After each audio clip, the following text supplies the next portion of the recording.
น้องพี่น้องตอนนี้ก็มาฮอดจอดเทิงพี่น้องเนาะเฮือนซานบ้านซองไอ้แก้วแล้วก็น้องเบยเพิ่นว่าสันๆเนาะพี่น้องเนาะสบายดีเด้อพ่อแม่พี่น้อง FC กันเบิดสุขุสุขคนเนาะพี่น้องบ่ว่าสิอยู่ไกลอยู่ไกลมื้อนี้ก็มาพบกับบ่าวน้อยเสียงหลายคือเก่าคือเดิมเนาะพี่น้องเนาะโอ้ยนี่แหละพี่น้องก็มื้อนี้ก็แดดแห้งพอสมควรเนาะลัดป่าลัดดงมาก็ฮอดเป็นที่เรียบร้อยแล้วพี่น้องเนาะพี่น้องก็มาฮอดจอดเทิงพี่น้องเอ้ยสบายดีน้องเบยเด้อเอ้าแม่นไผอันนี้ปอมาบ่ดี3 คนเลยพี่น้องไอ้บาบันนี้เนาะสบายดีเด้อทางนี้เด้ออ๋อไปทางใดมาทางใดนี่ฮะเจ้าแม่เจ้าบ่โดยอันนี้พ่อเจ้าบ่โดยพี่น้องเห็นพ่อแล้วก็แม่ทางน้องอเบยเพิ่นครั้งแรกเนาะโอ้โดยมาแต่มื้อได้นี่แม่มาวันนี้มาเมื่อวานนี่บ่โอ้ทางบ่นั่นก็กลับบ้าน2 มื้อพี่น้องบ่ฮู้เรื่องเลยโอ้ได้ตู้กับข้าวแล้วก็ได้บ่อนที่เฮ็ดกินเนาะพี่น้องโอ้โดยเจ้าเบิ่งแยงลูกคอยมาเห็นเด้อลูกคือตาเห็นเว้ยอันนี้ตู้แล้วก็อันห้านนี่ไผซื้อมาทางแม่พรบ่ผ่านน้ำไผนำมาแม่บุญโอ้ทางสะบุญไปหน่อยเนาะโอ้แล้วก็ซื้อตู้แล้วก็ซื้อถ้วยบวงเตาแล้วก็มีท่านเนาะพี่น้องครบวงจรในที่ว่าเพิ่นเฮ็ดกินนั่นแหละพี่น้อยเนาะโอ้กำลังเฮ็ดกินเที่ยงพี่น้อยเนาะเฮ็ดกินแนวได้อันนี้ซื้อซอยเอาไว้ให้พ่อเบิ่งพี่น้อยเนาะโอ้มาแต่เมื่อวานนี้นี่เนาะยังไงยังน้องอาเบยมาได้ใช้คือส่งมีแต่ขี้ต้มมานี่มาตั้งแต่ไปหาหน้าไม้แล้วก็แม่บุญถ่ายคลิปก็เลยท่านอาบน้ำมาแต่หาหน้าไม้ก็เลยว่าคุยกับซาบุญก็เลยเศร้าเมื่อยอยู่ว่าจะเนาะหาหน้าไม้ก็ท่านได้ซ้ำเอื้อยโทรมาก็เลยว่าแล่นมาไกลลิสเนาะมาแต่เซ่พวกไปหากับไผอ่ะนะทำไมหากับเอื้อยวันแล้วก็เบาแก้วโอเคได้เป็นวินเป็นเวียนหันถูกแบบลายก็บ่ได้มาหอดตอนแรงหรือตอนเช้ามาหอดพี่นะถ้าได้ว่าจะมาตะบ้านนะตอนแรงเนาะประมาณ4 โมงพี่น้องกำลังเห็ดกินอยู่พี่น้องเราก็ได้พอทางแม่เราพี่น้องเนาะมันก็มีโอกาสไปหน่อยได้เห็นพ่อแม่เพิ่นครั้งแรกเลยคือทางน้องอาเบยเพิ่นก็เคยไปจอบไปเยี่ยมไปยามอยู่เนาะไปอยู่ไปแล้วโอเคหนาวแห้งรีบวันนี้อบผูกสังกะสีต่ำนี่มีหมอไฟผ้าพ่อพี่น้องน้องอาเบยเห็ดกินสะดวกแล้วพี่น้องในบ้านนี่เนาะแล้วก็มียังอีกบันมีหมอหุงข้าวเอาน้องอาเบยเริ่มสะดวกสบายขึ้นอีกไปขั้นตอนนึงพี่น้องเนาะมีถ้วยบ่วงกันหมากันแมวเนาะหลักกินนี่แหละพี่น้องเลยบนหาตู้กับข้าวพี่น้องเลยโดยข้าเจ้ามาช่างคอยให้เฮ็ดเอาไว้หันป้าเอาไว้มันก็เน่ามันก็เปื่อยก็เป็นบ่เป็นกินย่างไว้เนาะโอเคย่างไว้แม่นตากแดดไว้ใส่กระทอกใช้กระเทียมใช้เกลือใช้น้ำปลาละตากเอาไว้แม่นเพราะว่าเขาบ่มีตู้เย็นเนาะแม่นบ่มีตู้เย็นแช่โดยกับพวกเนื้อพวกซีนใส่ตู้เย็นไรกับบ่แซ่บอีกบ่ขึ้นแบบเอามาใหม่ๆแซ่บย่างแม่นอันแซ่ไรกับบ่ดีโอ้ยแม่นแหละคือกับหิวเข่ามาแต่ป่าใหม่ๆนี่เวลาหิวแห้งมาจี้กินซีนหรือว่ากินกับแจ่วโอ้ยไต่ค่ะคือยันกระติ่งกระโตนี่แบบไปป่าไปดงไปขุดจิหล่อขุดหาน้ำไม้อย่างนี้นะหิวเข่ามากินน้อยหนึ่งก็มีแห้งได้สำหรับเนื้อในการกินพักน้ำผสมพักแต่ว่ากินแต่พักไรกับบ่มีแห้งได้บัดกับบ่มีเนื้อพร้อมกินแต่พักไรกับบ่ดีได้เว้ยกินแล้วก็พักเนี่ยกินแล้วก็พักคือน้ำไม้นี่กันเนี่ยกินไรกับแซ่บยุ่แต่มีแห้งแต่บ่มีแห้งกินไรกับบ่ดีอีกน้ำไม้กับเพาะเป็นลำไส้แข็งลำไส้แก่คือเพิ่นว่าเผ็ดลายกับบ่เป็นยังแม่นแต่บ่ใส่เผ็ดบ่แซ่บแบบนี้แม่นละผูกเกลือประเด็บเป็นนัวเนาะครบแล้วน้ำปลาบ่แซ่บๆไปหน่อยในเรื่องครบวงจรแล้วไปหน่อยบ้านนี้สื่อบ่แม่นน้อยเด้นี่2 ลัดตายอันนี้บ่สาบุญเป็นแก่มาเลยนี่เนาะแก่สกบะเลยสากะให้ทางน้องอาเบยแล้วก็ทางพ่อแม่เพิ่นเฮ็ดกินเสียก่อนเนาะต้นทางบ่น้อยก็ไว้แล้วพี่น้องออกก่อนเตาอบเพราะว่าซ้ำอาบน้ำแล้วตอนนี้ให้ทางน้องอาเบยเพิ่นพักผ่อนก่อนเนาะเพราะว่ามาแต่หาหน่อไม้แม่นบ่อาเบย โอเคเอาตะแรงจังหวะกันใหม่ไปหากินหยังกับจังหวะกันใหม่มาอีกเนาะ โดย โอเคสบายดีเด้อเอาไว้เด้อ สบาย สบายดีเด้อทางพ่อทางแม่เด้อ สบายดีเด้อ แม่ง ตัวอยู่ดีแฮงตัวนี้กินข้าวแล้วไปนอนตัวนี้เนาะ แม่นกินข้าวสามัคคีกับพ่อกับแม่โอ้เพิ่นก็ดีอกดีใจได้บ่หน่อย แม่นกำลังเฮ็ดกินเนาะเฮ็ดกินแล้วตำหมักแตงขัวหมูปิกปลาไปหน่อยเนาะ แซ่บๆเลยเนาะน้องเบยเนาะน้องเบยไปได้อันพออันมาอยู่พี่มีความสุขอยู่บ่ มีความสุขอยู่ อย่าว่าอึดอัด เผื่อสมโนสิแล้วเนาะยังอีกด้นเพิ่นก็โอ้ย บอกว่ายังใช้มือมาอื่น ผู้อื่นสิกลับแล้วนี่ อ้าวสิกลับแล้วบ่ อืม เพิ่น กลั มา บละ เพิ่น มาอีก กลับแล้วมาอีก แมน โอ้โดย เอาใบแต่พุ่นน่ะมายืนทางนี้ อื อ๋อเพิ่นมาแล่นสมโนบ่ยา แม่นแลนสมโนเพื่อสิแล้วเนาะ แมน ก็คือผู้อื่นสิกลับจักโมง ไทยมันยังไม่หนาว เอาหนาวแห้งเลย ไม่ เนี่ย ใช่พุ่นละ ใช่ จนรถช่างแถวออกนะ แม่นก็รถท่องเที่ยวออกกับประมาณ7 โมง 8 โมงเนาะน้องเบยเนาะ 8 โมงไปเข้าไป 8 โมงปลายเนาะเพิ่นสิได้กลับบ้านกลับสอง โอ้เราก็เห็นครั้งแรกเพิ่นนะสมอน้อยก็กินข้าว มาแรงมา ทาง ลุ่ แม่เพิ่น เจ้ากลับผู้เดียวเนาะให้พอเพิ่นอยู่นี่นี่ ไปมาช่องเนาะอ๋อแปะโป้บ่เว้ายอกซื้ออันนี้ฮะ ว่าพอเพิ่นสิคิดแนวใด เนาะพี่น้องเอ้ยแต่ว่าเอาสู้ๆแม่เอ้ยสู้ๆสู้ๆเพราะว่าเบาสัญญาก็พอแห้งเติบสู่ก็เพื่ออยากให้มันแล้ว แต่ว่าแม่เพิ่นก็สิได้มื้อเอามาอย่างยื่นอีกเทื่อนึงเนาะ อ๋อคือทางบ่ยานี่พัวพันทางอันสมโนเพิ่นบ่ แม่น อ๋อ ว่าสิเฮ็ดให้มันสำเร็จเสร็จสิ้นก็คือแลนด์หมู่อื่นก็เจ้าเร็วอยู่ได้บ่หน่อย แต่ว่ามาอัน ไว มาตอนนี้โอ้ยถือว่าหยางแห้ง แต่ก็บ่ได้เว้าเพิ่นเฮ็ดตามหน้าที่ แม่นแหละ หรือว่าเฮ็ดตามกฎหมายเนาะเฮาก็บ่ฮู้คือกันพี่น้องเอ้ย อืม น่าจะให้แม่เพิ่นเมื่อเอาใบหยังยื่นที่อยู่แล้วก็มาเส้นพอบานแล้วก็ได้ออกจากกันกับน้องเบยเนาะประมาณนี้แหละเนาะ แมน อืม แต่แม่ลูกนี่ยังบ่ได้ตัดทั้งใบสมโนครัวพี่น้องบ่แม่นแม่ลูกเนาะเพราะว่าบ่ได้ขึ้นชื่ออันเดียวกัน อ๋อ คิดว่าเนาะเพราะว่าเพิ่นคิดฮอดกันเพิ่นหักสิมายามดอก แม่นแหละ ไปได้แม่เมื่อบ่เงาบ่บัดนี้น้องเบย บ่เงาเข้ามาเยี่ยมสนี่ก็ถือว่าดีใจแล้ว โอ้ ดีใจเนาะ ดีใจแล้วเนาะ ทั้งน้องเพิ่นกาอันว่าง่ายว่าสำนึกก็ดีอกดีใจแหละเนาะ แม่เฮ็ดแบบนี้ลูก อืม เอาเวลาจะกินแต่เฮ็ดเอาทอดจะกินแล้วเฮ็ดเอา อืม กินแล้วก็ล้างถ้วยล้างบ้วง อ๋อแม่เพิ่น แม่น บอก แม่นเพิ่น เขา แนะนำ กั ดี นเฮาแบ่งแล้วเฮาก็อัดเอาไว้ค่ะ ติ๊กหนึ่งใน3 มือเขากินคนเดียว อย่านึ่งร้ายนึ่งเอาคงถ้วยลูกอย่านึ่งร้าย บ่ฮอดเอาถ้วยหนึงทำอาหาร3บ่สัญญา นึ่งเอาคงถ้วยละย่า ก็ไปสู้กิน เฮาก็เดียว อืม บ่ชู้เจ้าเขามาให้ไปนะหันไปนี่เฮ็ดอารมณ์ร้ายแล้วค่ะข้าเจ้าท่า คือแม่บอกให้น้องเฮ็ดครบเฮ็ดกิน เป็นอยู่ว่าต่ำคือแม่นี่ เฮ็ดมันงามลูก บัดนี้อันเว้าแบบสี่เนาะตอนแรกเจ้าตั้มพาแม่เจ้ากินเด้อหมักถั่วเด้อตำเป็นบ่ตั้ม โดย ถั่ว สิตำให้หรอก อืม บ่ยาก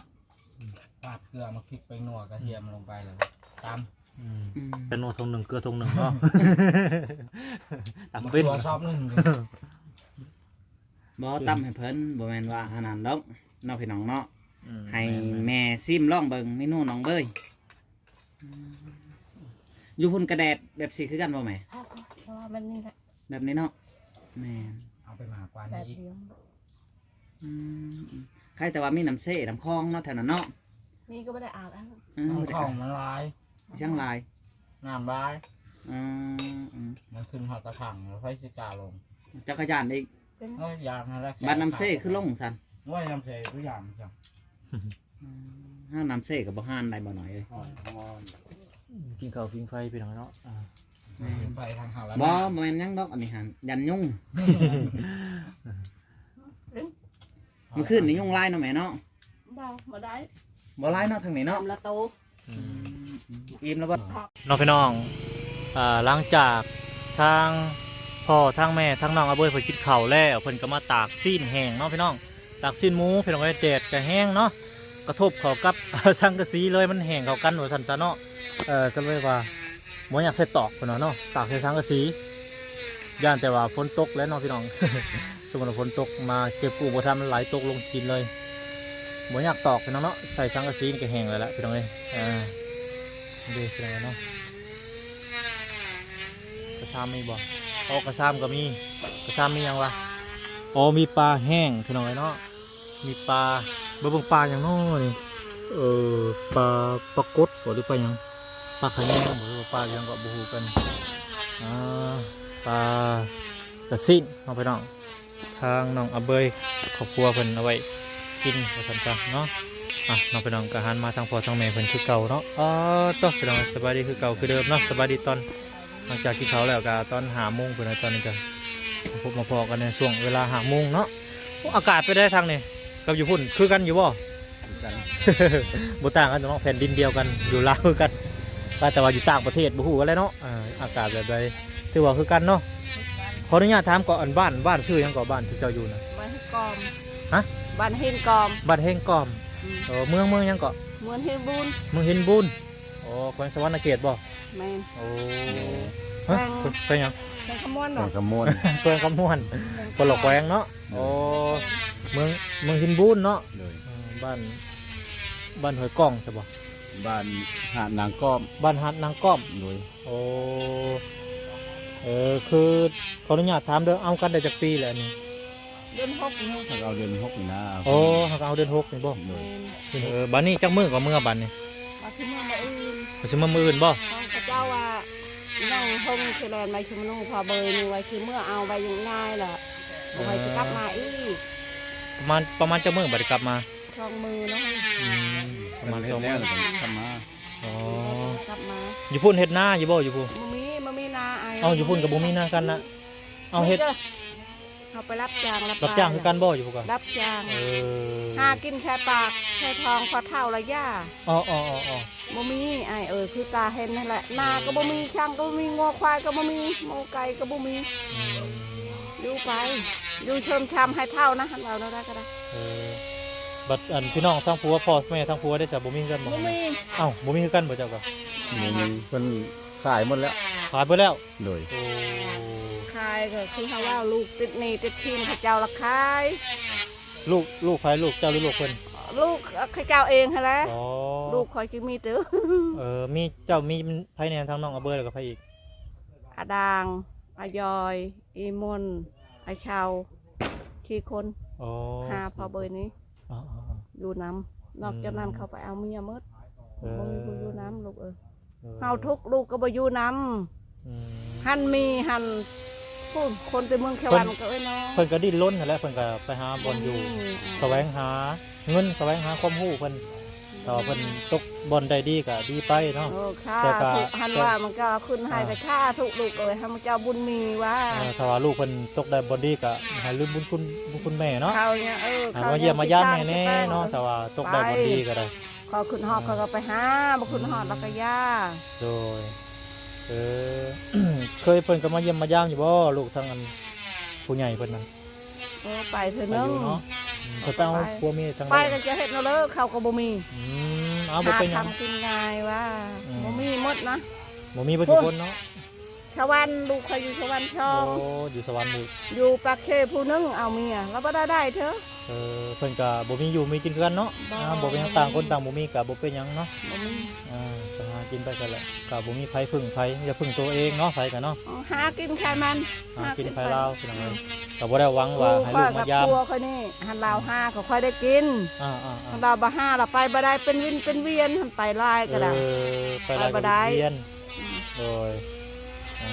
เนาะพี่น้องก็คือมาแต่รุ่นแล้วทางบ่น้องก็ยัง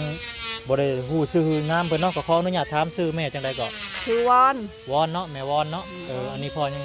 สมปอง สมปองเนาะ โดย สมปองกับแม่วอนพี่น้องเอ้ยบ่มีให้บ่มีหน้าเนาะ บ่มี บ่มี หันว่าทางบ่ค่อยเขาบ่ได้แก่ผู้ปีเขาบ่ได้เบิ่งชาวบ้านบ่ได้จุ้งกินหั่นน่ะคือข้าวชานข้าวกรอบข้าวชาน เฮ็ดอยู่ไส บ้านนั่นแหละบ้านครัวเนี่ย บ้านผัวอยู่บ้านผัวเนาะ อยู่บ้ หาเงินอยู่พุ่นบ่ได้ซื้อข้าวกินเนาะแต่ละมื้อก็ได้เออ จักคือเขากินมาจักเคียคาไทยจักเคียคาน้ อืม หาไปพอกระเชิมชามเท่า แม่นแล้วอายุเท่าไรแล้วก็ อย่าเข้าหาชิบปลายแล้ว 50ปลายเนาะทางเจ้าเด็ดเจ้าอายุเจ้าปี 40 บาท โอ้ปลายเนาะคือเจ้านี่มีลูกเจ้าคนจะทางพอ กับเมียผู้ใด บอกกับเมียเก่าจ้ะ เมียเก่าก็น้อยอย่างนี้ อืม ลูกผู้หนึงเอาอยู่ดงเห็นเลย โอ้อยู่โรงเห็นบ่ โดย อ๋อกับปัจจุบันนี่ได้ป้าได้ห่างกันบ่หรือว่าจังใด ปะห่างกัน อืม เรียบร้อยแล้ว มีผู้เดียวเนาะ โดย แต่ว่าอยู่น้ำเจ้าหรือน้ำเมีย อยู่นำเมีย อ๋อมีเอาไปแต่เจ้าบ่มีไผตอนนี้เนาะ บ่ อ๋อก็เลยเอามาเอากับทางแม่เพิ่นนี่เนาะอ๋อโอเคอ้าวบ่เป็นหยังก็จะได้ก็สู่ชนทนชีวิตไปนำกันนี่แหละเนาะ ชูชดนะ สู่ชนนี่แหละจัง หัน ได้ละ ว่าลูกเป็นเฮือนเป็นชานก็ไปในชายก็กินไป อืม ไปเยี่ยมเข้าแล้วก็นอนคืนนึงช่องคืนกับมื้อ อืม มันมีบ่อนเฮ็ดมันมีบ่อนช่าง อยู่ผู้หั่งก็หั่งเฮาก็บ่มีนี่ถ้าไม่เข้าชื่อแฟนแล้วก็อยู่ไป เป็นหยังบ่เป็นหยัง เห็นแล้วเลยวาดชนะแล้ว อืม คือเขาว่าวาดชนะกรรมมาที่ถึงแล้วก็อยู่ไปหาไป ก็ถ้าสมมติว่าสมมติว่าอยากถอยก็เบิ่งคนที่ว่าบ่มีแข้งบ่มีขาคือกันกับเฮาคือ แมน เฮานี่มีตีนมีแข้งมือขาเฮาสามารถหากินอยู่ได้ แมน แต่ว่าคนที่บ่มีแข้งบ่มีขานี่แฮงกระเต็กกว่าเฮาแห บ่ ละ มี แล้วก็ไปเบิ่งคนอยู่โรงหมอคือใส่ออกซิอยู่หั่นนะแฮงกลัวา แม่น เฮาอีกแฮง อัน กิน นี้ ก็บ่ ชา ได้ ทุกมนุษ อื ย์ ม มนาเบิ่ง แม่น เอาไว้ อืม คือเฮาเว้าเฮ็ดงานเฮ็ดไอ้ช่างก็พอเฮ็ดได้อยู่ อืม แล้วฮอดเวลามันผิดพลาดเฮาเมื่อยแล้วก็พัก อืม ผ่อนก่อนจาก บ่เป็น มือ หยัง นึงช่องมือแล้วก็ไปอีก อืมเมื่อ ไป แล้ว ก็บ่ได้เฮ็ด พัก่อ หนักดอกผัวเฮ็ด แม่นเฮ็ดซ้ำที่เฮาเฮ็ดได้หั่นแหละ แม่น กลุ่มอยู่กลุ่มกิน โดย กินซ้ำที่มีซ้ำที่กินหั่นแหละ ทำกินน่ะอืม อันผู้นี้คือเฮาว่าผู้นี้เป็นคนใครแน่ แม่ก็อุ่นใจ อื แม่ก็ดี อื แม่มามีก็ยาแคลมลูกมีบอลชนก อืม ชุด แม่ จำบายและยา แม่นอ่ะน้องพี่น้องก็คือทางครอบครัวเราก็มาเยี่ยมมายามเนาะทางพ่อแม่เราก็ได้ แม่น มาเฮ็ดสมโนให้มันแล้วว่าซั่นเนาะ แม่น มีแต่มื้ออื่นกับมื้อ2-3มื้อมาใหม่ว่าซั่น มาไหม เนาะแรงก็นอนนี่แล้วมื้อแรงเนาะโอเคนอนกับน้องอำเบยเพิ่นว่าซั่นซะมื้อก็ลัดรถเมื่อบ่หรือว่าโทรหาคนไป รับ ส่ง รถ อยู่ หั่นแหล้ว อืม จ้างรถตัวนี้ไปหาพ่นก็ เท่าไรแต่ ล้า เจ้าน ห มา นึงพ่น ฮะ ล้านหนึงนะ โอ้มาแต่ปุ่นบ่มาพี่เฮาล้านหนึงบ่อ๋อ ไปพ่นมาพี่ล้านหนึง 2คนเนาะ ช่องคนหันว่าผู้เดียวหันบ่หมด อืม ล้าน ซื้ออยู่ซื้อกินน้ำบ่มา บ่ อ๋อ บ่ได้ ขนาดบ่ได้ซื้อได้นี่เนาะ ไม่ได้ช่วยเลย ขนาดบ่ได้ ไม่ได้ ซื้อ กินฮอตน้ำก็ไม่ได้กิน โอ้ ช่างก็ไม่ได้กินอดไป เออ มือนั่งก็ได้จนจะปวกปากออกไป เอาบ่ได้ถือน้ำมานำบ่ ทูเธอทานมันก็กระปุกน้อยมันก็มืด อืม ไม่ได้ไปลาย จักหลักเนาะเบิ่งแต่นอนเบิ่งภาคท่าแขกไปบ่หรือว่า ภาคค่าๆไว้ ภาคท่าแขกไปอีกเนาะ อืม ไกลเติบร้อยปลาย โด 200 ปลาย 200ปลายเนาะอ๋อ ขึ้นรถลงรถขึ้นรถลงรถขึ้นรถลงรถ โอ้หลายต่อลิซะเนาะ พอดีถ้าได้ห้อยชาม5 ต่อ6 ต่อบ่ อ่ะ ชี้ โถ่ ต่อบ่ชี้ต่อได้เอาขี่รถ 4ต่อเนาะ ชี้ต่อ อืม ขึ้นเบิ้งขี่แต่ตะแคกขี่แต่บ้านมาคอยลงตะแคก อืม ขี่แต่ตะแคกลงชิโน อืม ขี่แต่ชิโนหันไปลงอันนี่บ้านนี่ช่างทางแบกนายชายนี่ก็ขี่แต่ทางแบกนายชายไปลงบ้านนี่อีก หาเถื่อ หาโอ้ยเจ้าบ้า หาเถื่อ ละที่ตายแล้ว เอาเป็นยังไง แล้วคิดนำลูกจนกินข้าวก็ไม่ได้ อืม คิดลูก โอเค ชื่อก๋วยเตี๋ยวหันว่าได้เงินบาลาย อันนี้ก็แยกแม่แน่อันนี้ก็แยกกินเองแน่ชื่อก๋วยเตี๋ยวพลถ้วยแหละข้าวชำนี้กะอิ่มช่องคุเมียมันมีลูกมีหลานเขาว่าไปมาแล้วลูกหลานเขาเจ้า โดย สิหากินเอง เนาะพี่พุ่นกับบ่ได้หาอยู่หากินบ่ทางพุ่นใกล้คบกันเขียดอยู่บ่ทางนั้นมีอยู่บ่ อยู่มี ปูมีก็มีแล้วเขาว่านเขาแล้วเขาเจ้าบ่ให้ไป ให้ นาก็บ่ได้ลายดอกพูละให้ช่องให้แล้วเขาว่านทิมมันนี่เขาเจ้าบ่ให้เหยียบแล้วบ่ได้ไป มันเป็นภูเป็นพาหันน่ะมันหก อืม เขาบ่ได้มีแต่น้ำ การนั้นเนี่ยก็พอได้กินอยู่ มีหวยมีห้องมีเซอยู่บ่ น้ำของ น้ำคลอง โดย อ๋อติดคลองบ่ โดย โอ้จะเฮ็ดได้หาเฮ็ดได้เอาปลา แล้วก็เอามองอะไร อ๋อกลางมองเนาะ ทางมองไหลมองไปซะ กับหมู่กับผู้กับพวกเลยเนาะหรือว่าไปคนเดียวบ่ ไปน้ำหมู ไปน้ำหมูหมูมีเหือก็ได้กิ มีเหือน เนาะ เรือเจ้าก็มีบ่ บ่มี ไปน้ำหมู่ซื่อเนาะ ไปน้ำหมู่ ไปน้ำมูก มีปลาอย่างเนี่ยอยู่บ่ โอ้ปลาหลายอย่าง หลายอย่างบ่ หลาย โดย อย่าง สูงชุดใหญ่ซำใดเอา ตัวใหญ่ก็ ซ้ำนี่ ตัวละ3-4 โลก็มี เออ ปลาในพวกปลาในปลานี่แหละ โอ้ ยามนั้น ได้ มันคล้ายแบบนี้เนาะ โดยยามนี้ปลาธรรมดาเฮา อ๋อ มอง5มองอันนี้ล่ะเพิ่นไหลเพิ่นแก่ก็ได้ เออ สมมุติ อ๋อใครอยู่ยังมีบ่อนหาทำมาหากินเนาะ โดย ตัวาแก้ไขชีวิตไปได้เนาะ โดย ถือว่าบ่ร้ายแล้วก็บ่น้อยผู้ดีอยู่ผู้ดีกินว่าซั่นน่ะเนาะ โดย เเพิ่นซื้อโลเท่าใดเด้อยู่เนาะปลาเลือดจังได๋ เอาว่าไปเป็นแบบประเภทปลาหนังนี่นะเขาเอิ้นปลาหนังปลาเนี่ย อ่า เอาโลนึงก็40 บาท อ๋อโอ้ขายเป็น คือ เงิน ว่า บาทบ่ เงินบาท เลยเงินบาท ใช้เงินบาทเนาะ 40 บาท 50 เงิน บาท ใน แห นี่ ละ ก็เขาใช้ล่ะเขาก็เอาแพง อ๋อ แล้วหัน ปลาธรรมดาเฮานี่ปลาเก็ดปลานี่แหละ อ่ามั มันก็โลละ30เนาะ โอ้เป็นเงินบาทเนาะ เลย เพิ่นใช้เงินบาทแถวนั้นคือว่าแล้วไก่ของเนาะ โดย แต่ท้องเบิ่งนั่นก็ไทยเบิ่งนี่ก็ลาว อ๋อแบบ อยู่แต่ละภาคคอง เคยไปส่งป้าอยู่พุ่นอยู่บ่เคยไปฟังไทยบ่เคยบ่ เคยไปแต่ว่าบ่ได้ไปส่งปลาไปลิ้นนี่ละยามเพิ่นเปิดด่านก็ไป อ๋อยามเปิดด่านไปเลาะลินบุญบ่หรือว่าจังได ไปซื้อเครื่อง โอ้ไปซื้อเครื่อง โดย อ๋อไปซื้อเครื่องโดยไปซื้อเครื่องโอเคพี่น้องเนาะ ได้เงินดำละ100ช่องร้อยก็ไปน้ำมูกอ่ะ อืม พอได้กิน อืม ทางไทยผัดข้าวขายทึกทางลาวผัดขายแพงมื้อนี้ เป็นชิ้นเป็นในชั้นชิ้นหมูชิ้นชั้นทางพูน100ก็พอกินเนาะเฮ้ยได้ชามคาบมาก่อนชามคนนี้ อืมคือว่าอยู่บ่อนไก่เนาะก็ถือว่าไปหามาสู่กันคือว่าโอเคอยู่ทางนั้นก็ได้พี่น้องเนาะ แม่ อ่าโดยมีกระตว่า